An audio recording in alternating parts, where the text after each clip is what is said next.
teman-teman harus memiliki ini karena ini penting buat kita semua. Sebenarnya Ba'alawi ini datang ke Indonesia membawa ajaran apa sih untuk umat Islam?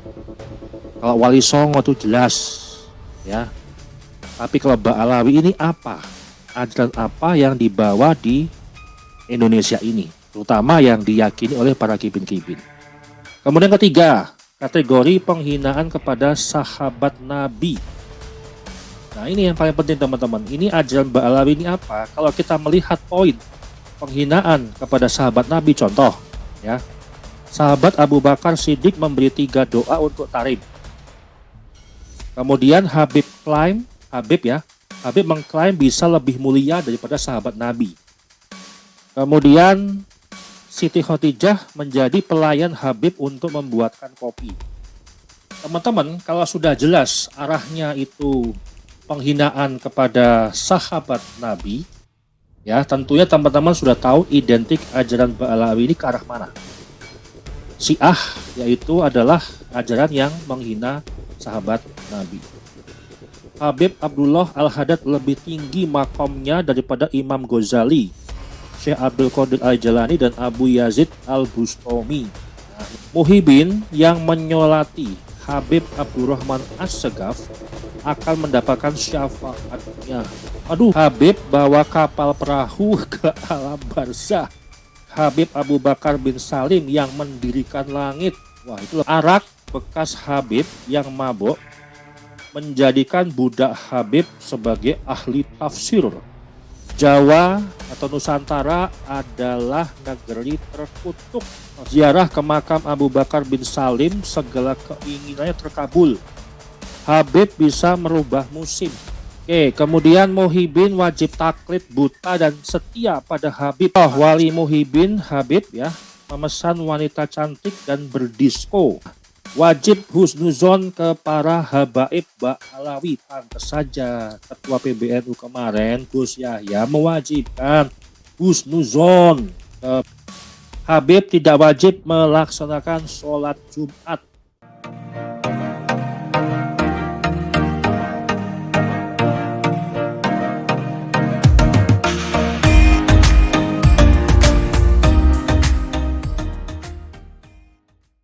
Bismillahirrahmanirrahim. Assalamualaikum warahmatullahi wabarakatuh. Sahabat Sari dimanapun berada, hari ini saya akan membahas terkait buku terbaru dari Gus Aziz Jazuli dan Kiai Haji KRT Nur Ihya Hadinegoro yang berjudul Membongkar Ajaran Khurafat Habib Ba'alawi. Dan pengantar yang disampaikan di buku ini Kiai Haji Imaduddin Usman Al-Bantani, kemudian Kiai Haji Muhammad Abbas Bili atau Gus Abbas, kemudian Kiai Haji Ubedillah Tamamunji, kemudian Kiai Haji Marzuki Mustamar dan Raden Oma Irama ya, yang telah memberikan sebuah pengantar dalam buku terbaru karya Gus Aziz dan Kiai Haji Nur Ihya. Nah, buku ini terus terang baru landing beberapa jam yang lalu ya. Kebetulan Gus Aziz mampir ke rumah saya ya. Beliau dari acara keluarga di kampung, kemudian sowan ke Kiai Haji Ubedillah, kemudian sowan ke Dr. Sugeng, kemudian sowan lagi ke Gus Abbas ya. Dan kemudian akhirnya bisa mampir ke rumah saya, dan suatu kehormatan besar ya. Jadi saya diberikan buku ini supaya untuk bisa menjadi referensi dan pegangan dalam memahami terkait tentang polemik nasab, terkhususkan pada ajaran khurafat Habib Ba'alawi. Ya, saya nggak membahas secara inti di dalamnya ya, karena bukan otoritas saya untuk membahasnya. Namun saya hanya membuka sedikit tadi ya, dari halaman ke halaman. Dan saya yang menyoroti itu adalah bagian daftar isi ya. Saya hanya membuka di daftar isi saja. ini sesuatu hal yang lebih berbahaya kepada umat Islam di Indonesia.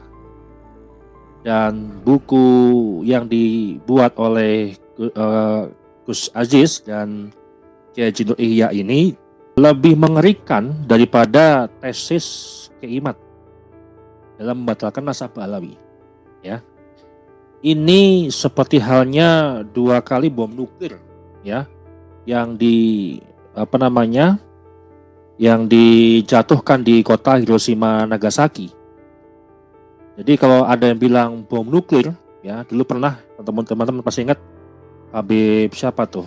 Habib Muhdar, ya, yang akan memberikan bom nuklir buat tesis Kaimat. Nah, ini adalah 2 kali bom nuklir yang disebutkan oleh Mbak Alawi dan 2 kali lebih dahsyat daripada bom nuklir yang di kota Hiroshima dan Nagasaki. Kenapa saya katakan seperti itu? Karena di dalam muatan buku ini terdapat 159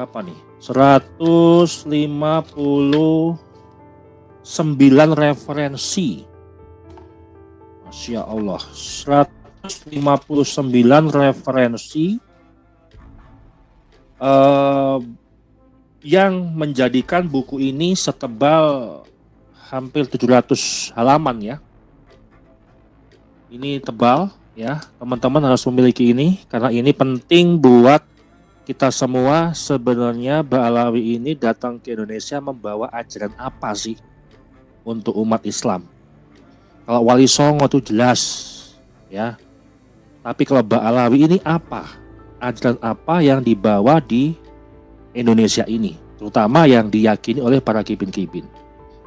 Nah, saya akan memberikan sebatas kulitnya saja, bukan kulit ya sebenarnya, tampilan dari sebuah isi, ya. Sebelum masuk ke isi sebenarnya, pastikan Anda melihat itu ada kata pengantar, kemudian daftar isi, dan ini ada banyak poin. Jadi ada kategori, kurofatnya apa, dalam setiap kategori ada sub kategori lagi. Nah, kita akan berhitung, ya. Sudah siapkan kalkulator, ya.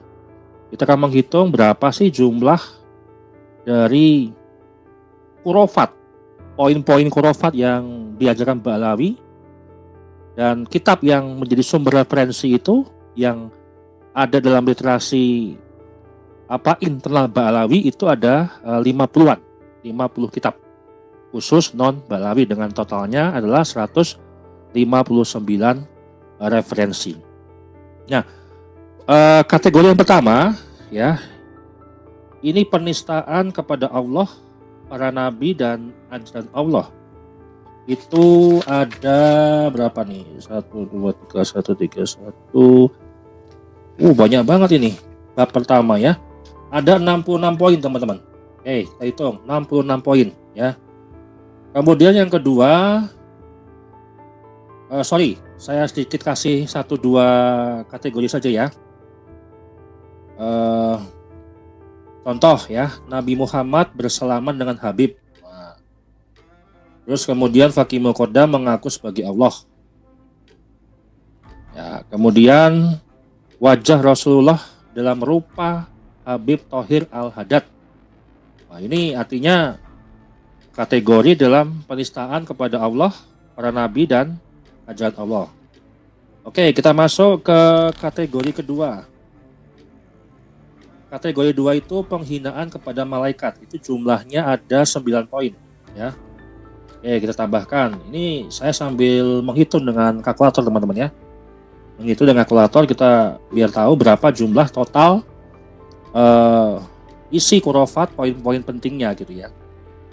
Penghinaan kepada malaikat contohnya ribuan malaikat mengawal Habib Abdurrahman As-Segaf. Kemudian malaikat Jibril mengisi hati Habib Abdullah Al-Haddad dengan ilmu dan hikmah. Wah, luar biasa ini, teman-teman. Ini suatu penghinaan kepada malaikat, ya. Kemudian ketiga, kategori penghinaan kepada sahabat Nabi. Nah, ini yang paling penting, teman-teman. Ini ajaran Mbak Alawi ini apa? Kalau kita melihat poin penghinaan kepada sahabat Nabi. Contoh, ya, sahabat Abu Bakar Siddiq memberi 3 doa untuk Tarim. Kemudian Habib mengklaim bisa lebih mulia daripada sahabat Nabi. Kemudian Siti Khotijah menjadi pelayan Habib untuk membuatkan kopi. Teman-teman, kalau sudah jelas arahnya itu penghinaan kepada sahabat Nabi, ya tentunya teman-teman sudah tahu identik ajaran Ba'alawi ini ke arah mana. Ya, ajaran agama mana yang ajaran agama Islam mana yang menghina sahabat Nabi. Teman-teman sudah bisa menyimpulkan. Syiah yaitu adalah ajaran yang menghina sahabat Nabi. Kemudian itu ada 9 poin. Ya, kita tambah 9 poin. Oke.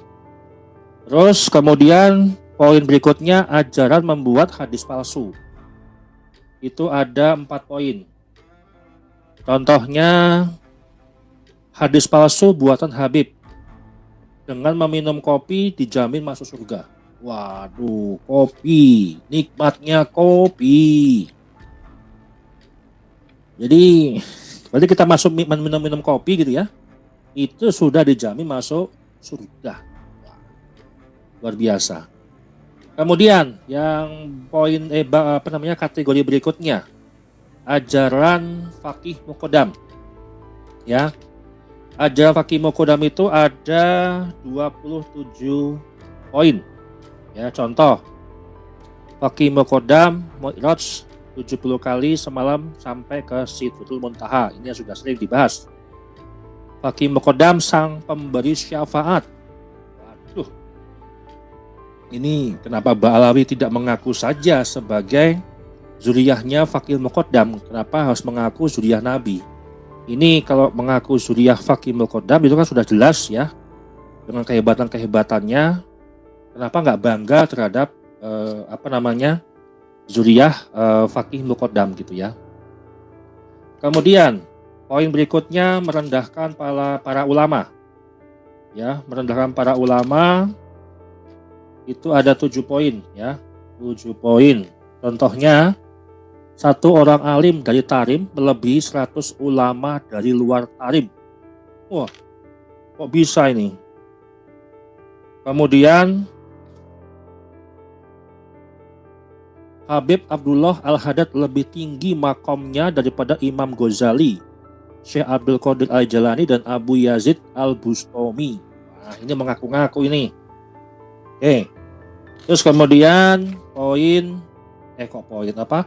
kategori kurofat Habib yang berhubungan dengan syafaat. Itu jumlahnya ada 7. Oke, contoh. Muhibin yang menyolati Habib Abdurrahman As-Segaf akan mendapatkan syafaatnya. Aduh. Kemudian Habib terjun ke neraka menyelamatkan warga Tarim. Wah, jadi ini berhubungan dengan syafaat.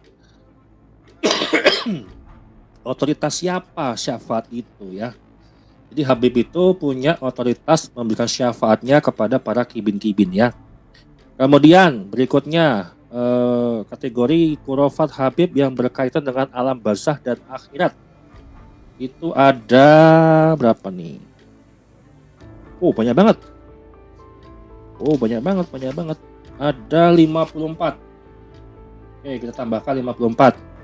Contoh, Habib bawa kapal perahu ke alam barzakh. Gitu ya.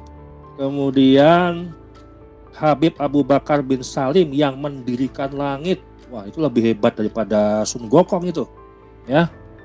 Sun Gokong aja mengacak-acak kayangan langit gitu ya. Berarti Habib itu yang mendirikan langit. Wah, luar biasa. Luar biasa daripada cerita Sun Gokong ya. Kemudian itu yang berikutnya, kurofat Habib menghalalkan perkara haram. Itu ada 8 poin. Oke, ada 8 poin. Contohnya, arak bekas Habib yang mabuk menjadikan budak Habib sebagai ahli tafsir. Wah, berarti ini sama kayak ceritanya apa? Wong Fei Hung, ya. Cerita Drunken Master, ya, Dewa Mabuk. Oh, ini ceritanya luar biasa hebat di karangnya ini. Kemudian bab berikutnya, Khurafat Habib yang mengajarkan rasisme. Itu ada 23 poin. Kita tambahkan. Contoh, Jawa atau Nusantara adalah negeri terkutuk. Astagfirullahaladzim. Mereka hidup di Jawa, mereka nyari makan di Jawa, kemudian mereka hidup ya, beranak pinang di Jawa, tapi mengajarkan rasisme ternyata.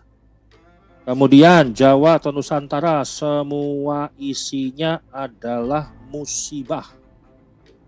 Berarti bisa dijadikan kalau musibah-musibah yang ada di Indonesia ya, itu diartikan dalam kitabnya Ba'alawi ini sebagai musibah secara keseluruhan di Nusantara, Pulau Jawa terutama. Ya. Kemudian bab Khurafat pengkultusan tempat dan kuburan, ya, itu ada 41 poin, ya. Contoh, ziarah ke makam Abu Bakar bin Salim, segala keinginannya terkabul. Wah, ini lebih menghina lagi. Ya, ziarah ke makam Abu Bakar bin Salim, segala keinginan terkabul. Jadi statusnya lebih tinggi daripada tempat-tempat yang suci yang bisa terkabul keinginannya, termasuk berdoa di depan Ka'bah gitu ya. Kemudian cahaya terang menerangi Tarim, pusat para habaib Ba'alawi. Nah, itu pusat begal nasab di situ ya. Pusat pencakokan nasab ya kepada nasabnya Nabi Muhammad SAW. Kemudian yang bab berikutnya Khurafat untuk mengkultuskan tokoh Habib. Itu ada banyak banget nih. Ya, banyak banget nih. Ada berapa nih? Wow, banyak. 86 loh. 86 paling banyak di antara kategori yang lain ya.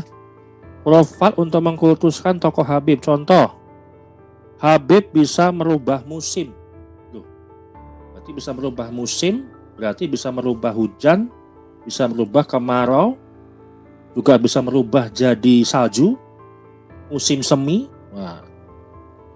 Kemudian Habib menjadi Superman, bisa terbang ke langit. Waduh, ini mirip Dewa Erlang, ya, mirip dengan Dewa Erlang yang bertarung dengan Sun Gokong. Oke, kemudian Muhyiddin wajib taklid, buta dan setia pada Habib. Pantas saja.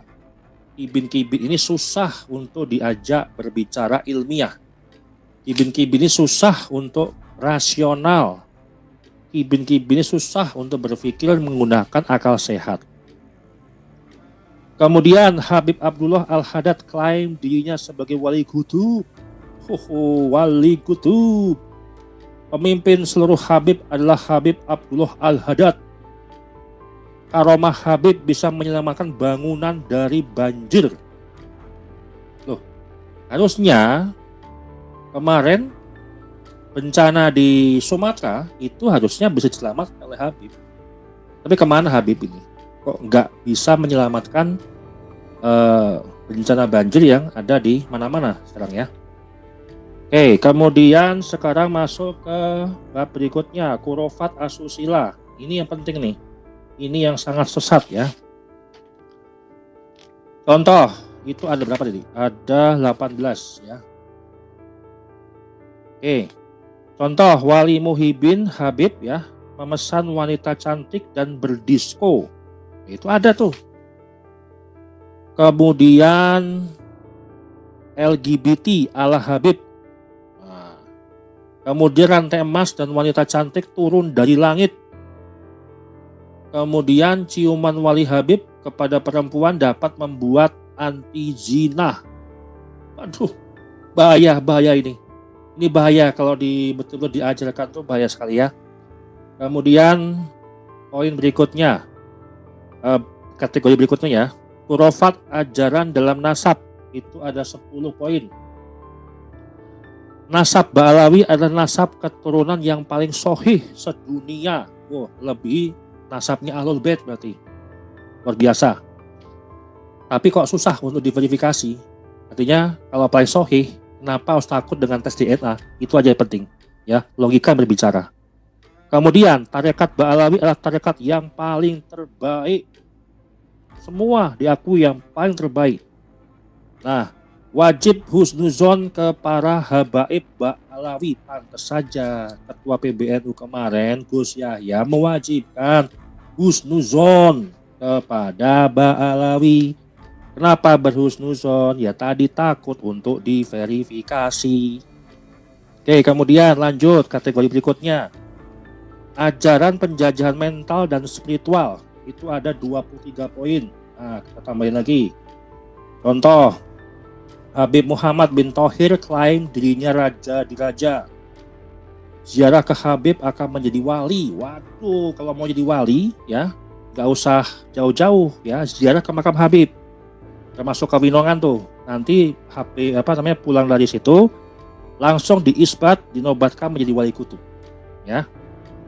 Kemudian karomah kopi Habib yang bertasbih kepada Allah. Kemudian lanjut ke kategori berikutnya, ajaran dalam sholat. Ya, itu ada berapa nih? Dikit. Ada 9, kita tambahin 9. Contoh, saat sholat wali tarim mengeluarkan darah haid. Ya, Syekh Umar Bakaramah sholat membelakangi Ka'bah. Waduh, berarti menghadap kemana nih? Habib tidak pernah sholat dan bisa membelah diri, artinya nggak perlu sholat Jumat, ya, artinya dirinya bisa dibelah, ya, yang satu sholat Jumat, yang satu di rumah. Amuba dong, kalau kita bicara biologi ya, amuba. Habib tidak wajib melaksanakan sholat Jumat. Sejak kapan? Sholat Jumat bukan hal yang wajib bagi laki-laki. Kemudian kategori berikutnya. Permasalahan nikah dan persalinan itu ada 14 poin. Kita tambahin. Contoh, Habib menolong ibunya saat masih perawan dari perampokan. Kemudian karena belum menikah, Habib Alwi ditegur calon anak-anaknya. Masih calon, masih di jalan bayi, bisa menegur karena belum menikah. Bingung kan? Karena belum menikah, Habib Alwi ditegur calon anak-anaknya. Wah, ini ibaratkan menggunakan time travel, ya, bisa mendatangkan orang dari masa depan. Kemudian kategori berikutnya, ajaran dalam haji, ya. Itu ada berapa nih? Ada 21, ya. Contoh, tidak wajib haji karena Habib diperintah pulang oleh sang ayah. Jadi kalau mau ikut ajaran para habaib ini tidak perlu wajib haji. Yang berikutnya, cukup haji itu di Hadramaut. Habib Abdurrahman As-Segaf dilarang oleh Nabi Muhammad SAW. Kemudian Ka'bah bertawaf kepada Habib Wali Tarim. Terus apalagi nih, Habib berhaji ke Mekah tapi tubuhnya ada di Tarim. Jadi kayak membelah diri gitu. Ya, satu di Tarim tapi berhajinya itu tubuh yang lain. Ya, entah itu melepas diri daripada rohnya, melepas diri pada tubuh atau seperti apa, kita nggak tahu mekanismenya ya. Kemudian kategori berikutnya, ya, ajaran dalam membuat makam palsu. Wah, ini yang paling menjadikan sebuah fenomena polemik nasab ini bersertaan dengan identitas yamanisasi dan balawisasi. Itu ada berapa nih? 10 ya. Contoh, makam palsu Ahmad bin Isa Al-Muhajir. Wah, ini yang menjadi sebuah masalah ya, yang kemarin saya juga berdebat dengan, bukan berdebat sih, cuma komentar di Facebooknya Muhibin ya. Jadi masih meyakini bahwasanya Ahmad bin Isa Al-Muhajir ini betul-betul hijrah ya. Bahkan di kitabnya sendiri, Makam Palsu Ahmad bin Isa Al-Muhajir, ya. Nanti otoritas yang memberikan penyampaiannya ada di Gus Aziz, ya. Kemudian makam palsu sahabat Nabi Abbad bin Bishr, ya. Kemudian kuburan palsu wajib diyakini untuk mendapatkan keramatnya. Oh, pantesan banyak makam-makam palsu dibuat di Indonesia. Ternyata ada bukunya, ternyata ada ajarannya. Oke, yang berikutnya kategori penghinaan kepada Imam Mahdi. Habib Al-Haddad. Oh, itu ada dua, ya, ada dua. Saya tambahin dulu, ada dua. Habib Al-Haddad diklaim sebagai Imam Mahdi yang nyata. Kemudian amanah Habib Abdullah Al-Haddad yang hanya diemban oleh Imam Mahdi. Oh, Mbak Alawi sudah punya Imam Mahdi, ya, nyata. Kemudian yang terakhir kategori khurafat yang berkaitan tentang Indonesia. Itu ada 7, ya. Ada 7, salah satunya Surabaya pernah akan dihancurkan dan diselamatkan oleh Habib Abu Bakar As-Segaf Gresik. Oh, pantesan mereka memuja namanya Khao Gresik, ya. Ternyata ada ceritanya yang dibuat-buat di kitabnya Ba'alawi. Kemudian kehancuran Surabaya sebelum doa Habib Abu Bakar As-Segaf Gresik. Kemudian tidur di makam Habib Umar Mukhdar lebih baik daripada Nusantara seisinya. Mereka nggak sadar, ya, artinya mereka nggak tahu diri. Tinggal di Indonesia, tinggal di Nusantara, tapi menjelekkan Jawa, menjelekkan Nusantara, kemudian mengklaim makam-makam palsu, mengaku-ngaku cucu Nabi, kemudian mengakui makam-makam kerajaan di Indonesia ini adalah makamnya Habib, dan seterusnya. Nah, kita total, ya, totalnya ada 455 poin dari 50 kitab internal Ba'alawi dengan total 159 referensi kitab yang disampaikan di halaman belakang. Saya nggak punya otoritas untuk membahasnya, tapi saya baca hanya dari dari daftar isinya saja, ini lebih mengerikan ajarannya, ya. Dan ini adalah bom nuklir dengan skala 2 kali lipat daripada Hiroshima dan Nagasaki, yang lebih kuat daripada tesis Imad. Ini adalah yang betul-betul menjadi sebuah identitas Ba'alawi di dalam ajaran mereka yang selama ini berada di Nusantara. Untuk pemesanan linknya ataupun bisa langsung ke Kiai Haji Nur Ihya ataupun Gus Aziz, atau di dalam lampiran di channel ini, ya, itu melalui Shopee, ya. Kita ada YouTube Shopping, ya, itu bisa melalui Shopee. Teman-teman bisa langsung bertransaksi di Shopee. Mudah-mudahan buku ini bermanfaat dan buku ini menjadi sebuah karya yang luar biasa yang dimiliki oleh pendukung Kiai Imad. Karena suka nggak suka, kalau kita berpikir akademik, ya bagaimana kita mengeluarkan karya supaya nanti buku ini terbit, ya, kemudian diverifikasi, ya, oleh yang mempunyai otoritas keilmuan di bidangnya, baik dibahas oleh akademisi ataupun non-akademisi. Jadi polemik nasab ini lebih bermakna, lebih berwarna dengan adanya bantahan-bantahan, ya, daripada Muhyiddin Ba'alawi dalam membela klannya.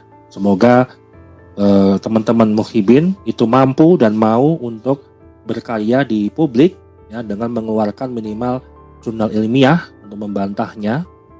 Mau membantah per bab, ya silahkan, nggak apa-apa, atau membuat buku sekaligus untuk membantah khurafat-khurafat ini yang ada 159